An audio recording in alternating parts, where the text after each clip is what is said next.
নমস্কার বন্ধুরা, রন্ধনে বন্ধনে আপনাদের অনেক অনেক স্বাগত। আজ নিয়ে এসেছি গোলা রুটির রেসিপি। সেজন্য কয়েকটা সবজি কেটে নিয়েছি। একটা টমেটো, একটা পেঁয়াজ, একটা গাজর, একটা ক্যাপসিকাম, দুটো কাঁচা লঙ্কা আর কিছু ধনেপাতা একদম ছোট ছোট করে কুচিয়ে নিয়েছি। এরপরে একটা প্যানে হাফ চামচ তেল দিয়ে দিয়েছি 1/4 চামচ সাদা জিরে। সাদা জিরেটা একটু নাড়াচাড়া করে কেটে রাখা সবজিগুলো প্যানের মধ্যে দিয়ে দিয়েছি। সবজিগুলো দিয়ে তেলের মধ্যে একটু ভেজে নিতে হবে। তারপরে দিয়ে দেব হাফ চামচ আদা কুচি। আদা কুচিটা দিয়েও একটু ভেজে নিয়ে দেব হাফ চামচ নুন এবং 2-4 দানা চিনি। নুন চিনিটাকে দিয়ে একটু ভালো করে মিশিয়ে নিয়ে কেটে রাখা ধনেপাতাটা দিয়ে দেব। ধনেপাতাটা দিয়ে গ্যাসটা সিমে রেখে একটু নেড়ে চেড়ে গ্যাসটা বন্ধ করে দেব। এরপরে একটা পাত্রে নিয়েছি 1 বাটি আটা এবং ওই একই বাটির হাফ বাটি ময়দা। আটা এবং ময়দাটাকে খুব ভালো করে মিশিয়ে নিয়ে অল্প অল্প জল দিয়ে একটা ব্যাটার তৈরি করে নিতে হবে। একবারে বেশি জল দেব না, একটু একটু করে জল দেব এবং একটু একটু করে মেশাবো। খুব বেশি পাতলাও হবে না, খুব বেশি ঘনও হবে না, এরকম একটা ব্যাটার তৈরি করতে হবে। আমার রেসিপিগুলো যদি আপনাদের ভালো লাগে তাহলে প্লিজ লাইক এবং শেয়ার করে দেবেন এবং আমার চ্যানেলটাকে প্লিজ সাবস্ক্রাইব করে দেবেন।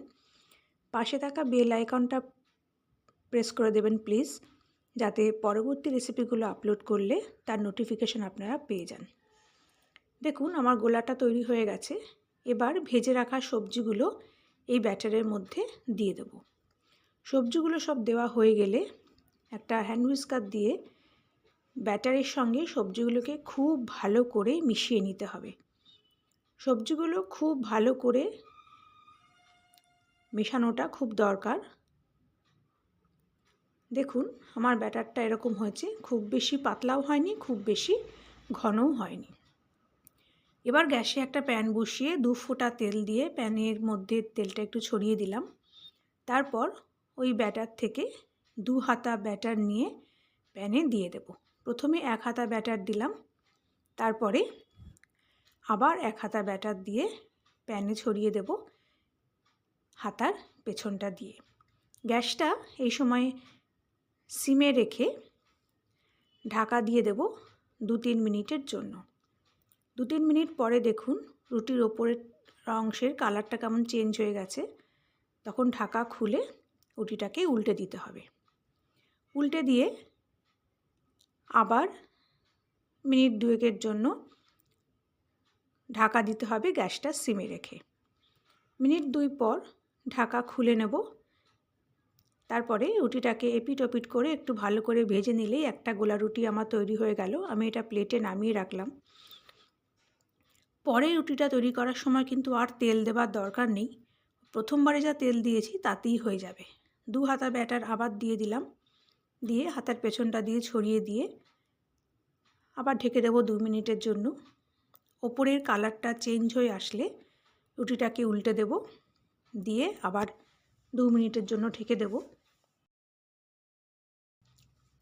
2 মিনিট পর ঢাকা খুলে আবার এপিট ওপিট ভালো করে ভেজে নিয়ে তৈরি হয়ে গেল আমাদের আরেকটা গোলা রুটি। এইভাবে প্রত্যেকটা রুটি আমি ভেজে নেব।